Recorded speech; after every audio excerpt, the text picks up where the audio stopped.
Hello. It is so wonderful to be here talking to people who are interested in the room to write. Hi, I'm Rajani LaRocca, and I am the author of Midsummer's Mayhem. Hi, I'm Kip Wilson. I'm the author of White Rose. Hi, my name is Joy Nelken-Weeder, and I'm the author of The Passover Mouse. My name is Gloria Mezikovsky, and I'm the author of this children's book, Goggles for a Gloop. Hi everyone, my name is Rebecca Caprera and I am the author of this book, The Magic of Melwick Orchard. Carol Gordon Exter, nice to meet you. And I'm here to give you some inspiration about writing and to share my newest book called You Know What by me and illustrated by Ninka Mayer Talsma, which is a story about delaying bedtime, like when you don't want to go to sleep and you want to keep talking to your parents. It's for 4 to 7 years old. This is a book for kids, and it's about Passover and the traditions of Passover. During the Passover holiday, Jewish people are not allowed to have any leavened food in their homes, things like bread, and it takes weeks and weeks of cleaning to get rid of all the bread. A little mouse steals a piece of bread from Rivka's pile and runs through the village, creating all kinds of havoc and ruining all those weeks of work for all the villagers. The Magic of Melwick Orchard tells the story of a 12-year-old girl named Isabel. You know the expression, be careful what you wish for?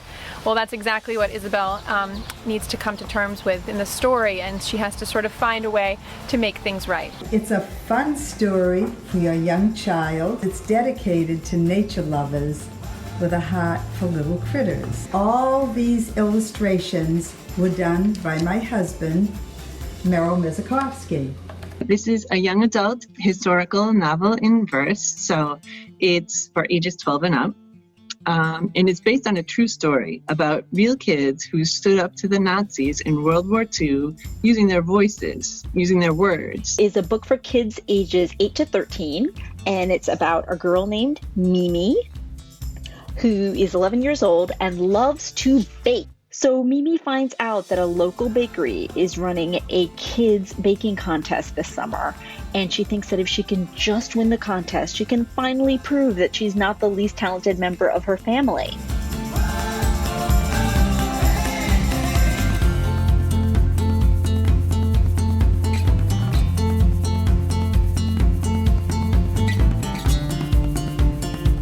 I think the thing I struggle with the most is writing first drafts.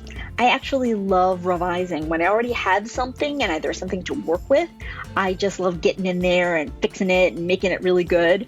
But it's really hard sometimes to write a first draft because they're not perfect, and I don't like that feeling. And don't worry about things being perfect because they're never, ever perfect to begin with. You have to think of every word. I work on every verb, every action word. I don't want to just use run. I would try to think of zoom or zip, or what's a better word I could use. So I do a first draft and then I keep working on it. If you make your writing from your heart, then it's going to be beautiful writing. And then you can go back and see, can I find a better word? The thesaurus is my friend. I always look up, what is another word for beautiful? What's another word for run? It takes a lot of hard work to put down your writing, but it's worth it. The big difference between people who end up publishing books and people who don't is the ones who end up publishing books did it because they kept going. It's my very first published novel, which means it's extra special to me. I wrote a lot of books that have not been published before this one finally made it onto shelves. It was a long journey to becoming an author. I actually worked as an architect before shifting my focus, like I like to say, from bricks to books. It took 18 years for this book to get published, but I didn't give up. I didn't give up because it was my dream. So my best advice to you on how to deal with rejection is don't give up. The other thing I want to say is that when I was a kid, I read all kinds of books, and I didn't see very many people who looked like me in those books or who grew up from in my culture. My family is from India. And when I became an author, I decided to write characters that are like me, that are like the kid that I was when I was growing up. And that's something else that's really important to me. I hope that both kids from my background and kids from other backgrounds will read my characters and enjoy meeting them and reflect that they're not that different from themselves.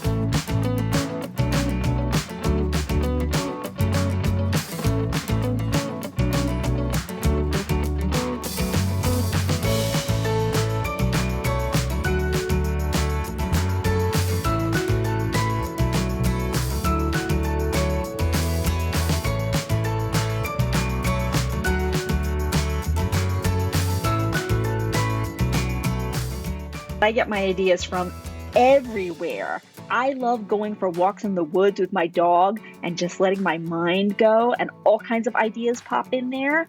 I love reading lots of books. Lots of ideas pop in while I'm reading awesome books.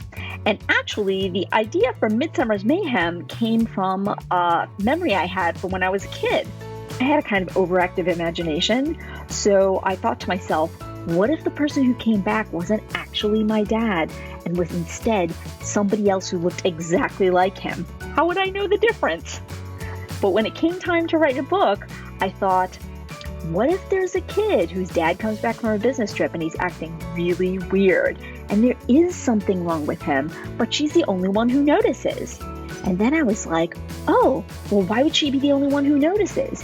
Oh, and what's really wrong with him? And I kept thinking and thinking and thinking and asking myself more and more questions until I came up with the answers.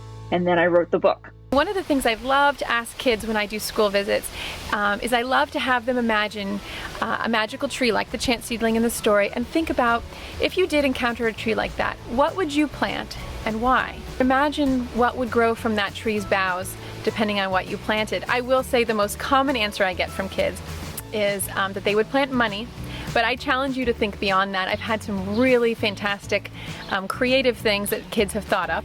Pick a place you know well, and then imagine there's an object in there that is magical.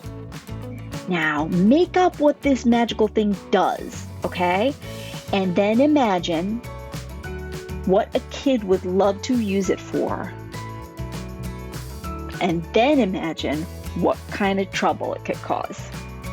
See if that gets your wheels spinning, because I love to write about magic in my books, but the really fun thing about writing about magic is that it doesn't really solve that many problems. It causes a lot of them, and that's where the fun is. Just set a timer and say, I'm going to write for 15 minutes. And it doesn't have to be like typing on a keyboard or writing in a notebook the whole time. It can be thinking. That counts as writing too. But I set my timer and I say, I'm just going to think about this book for this amount of time. And you know, by the timer goes off, I usually find that I'm in the middle of something and I want to keep going. So you got to just trick yourself into just starting, because that's the hardest part. And then once you get into it, you keep going. And you know, usually the next day when I go back and read what I've written, it's usually not that bad.